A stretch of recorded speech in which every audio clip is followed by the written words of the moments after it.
పాటు ఉత్తరాంధ్రలో మరిన్ని ఐటీ ఉపాధి అవకాశాలు కలిగే పరిస్థితి కనిపిస్తుంది.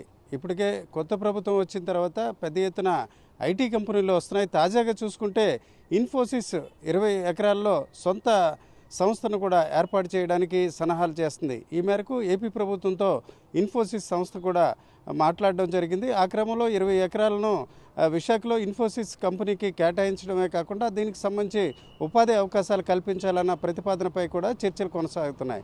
ఈ ప్రభుత్వం వచ్చిన తర్వాత ఇప్పటికే చూసుకుంటే ప్రపంచ దిగ్గజ సంస్థ గూగుల్ దాదాపు 1000 మెగావాట్లతో ఒక డేటా సెంటర్ ఏర్పాటు కూడా శంకుస్థాపనలు జరిగాయి. అలాగే కాగ్నిజెంట్ అలాగే ఇతర కంపెనీలు కూడా ఇక్కడికి వస్తున్న పరిస్థితుంది. తాజాగా చూసుకుంటే టీసీఎస్ సంస్థ కూడా విశాఖలోని రుషికొండ ఐటీ సజ్జలో కూడా కొంత స్థలం కేటాయించారు. ఆ క్రమంలో దాదాపు 800 సీట్లతో కూడా టీసీఎస్ తన కార్యకలాపాలను త్వరలో ప్రారంభిస్తుంది. ఇప్పటికే ఇన్ఫోసిస్ చూసుకుంటే గత ప్రభుత్వ హయాంలో దాదాపు 2000 మందికి ఉపాధి అవకాశాలు కల్పించే రీతిన తన కార్యకలాపాలు ప్రారంభించింది.